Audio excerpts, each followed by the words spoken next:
என் தங்கச்சி, நான் சொல்லும் கதையை கொஞ்சம் காது கொடுத்து கேளு மச்சி. எத்தனை தலைவர்கள் நம் இந்தியாவிலே பிறந்த போதிலும் நம் நிலைமை மாறவில்லையே. அடிமையாகவே இத்தனை காலமும் இந்தியா முழுவதுமே இருக்குது இன்னும் சாதி வேற்றுமை. ஆனாலும் எதிர்த்து கேட்கிற யார் தந்தது நமக்கு உரிமை?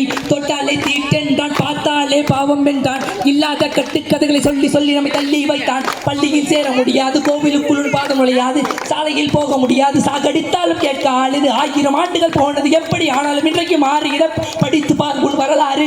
நமக்கு முகவரி அது யாரு? பாபா சாஹேப் என்றொருவர், பாரத நாட்டின் தந்தையவர்.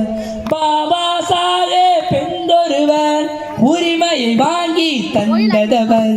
கற்பி ஒன்று செய், புரட்சி செய், கற்றுக்கொள்ள முயற்சி செய். சாதி என்பது ஒரு மலையைதான், மாற்றிக்கொண்டால் இனி மனிதன். கற்பி ஒன்று செய், புரட்சி செய், கற்றுக்கொள்ள முயற்சி செய். சாதி என்பது ஒரு மலையைதான், மாற்றிக்கொண்டால் இனி மனிதன். சகோதரர்களுக்கு இனிவரும் காலங்கள் மாடிவிட கையில் எடுத்து சமத்துவமான மனித குலத்தை பிரித்த மரங்களை பிறந்த பிறகு பிறகு மனித ஒழுக்கரை எடுத்து படித்து பார் அம்பேத்கரை, அதற்கு பிறகு பாரும் வாழ்க்கையை எடுத்து படித்து பார் அம்பேத்கரை, அதற்கு பிறகு பாரும் வாழ்க்கை.